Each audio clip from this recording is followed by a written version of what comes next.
Halo Sobat Humanika, pada video kali ini kita akan membahas mengenai pembuatan kamus kompetensi. Humanika Consulting telah melakukan studi kasus mengenai pembuatan kamus kompetensi. Kamus kompetensi generik dibuat oleh Humanika Consulting melalui beberapa tahapan. Tahapan awal dilakukan dengan mempelajari dokumen-dokumen, artikel, dan jurnal terkait kompetensi.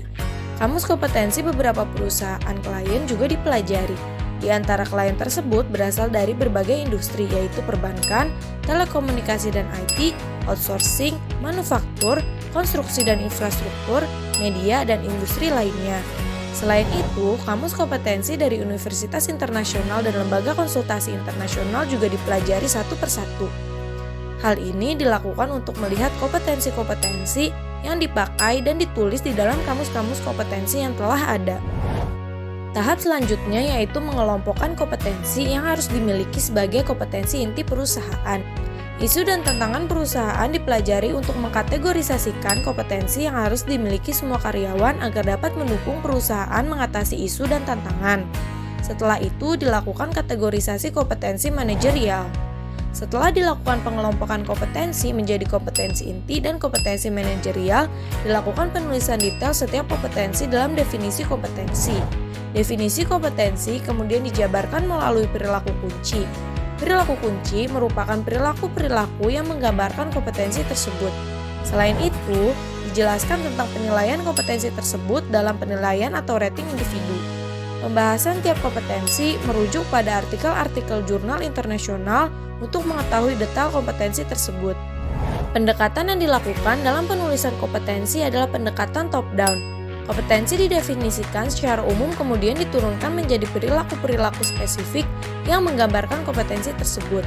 Definisi setiap kompetensi dikomparasi dengan data-data yang telah ada dan dipelajari sebelumnya.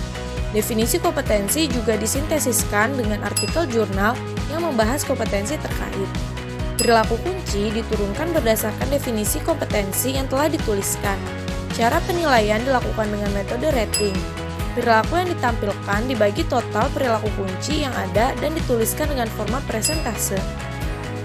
Sebagai contoh, kamus kompetensi yang dapat diakses oleh umum adalah Kamus Kompetensi Aparatur Sipil Negara yang tercantum dalam Peraturan Menteri Pendayagunaan Aparatur Negara dan Reformasi Birokrasi Nomor 38 Tahun 2017 tentang Standar Kompetensi Jabatan Aparatur Sipil Negara.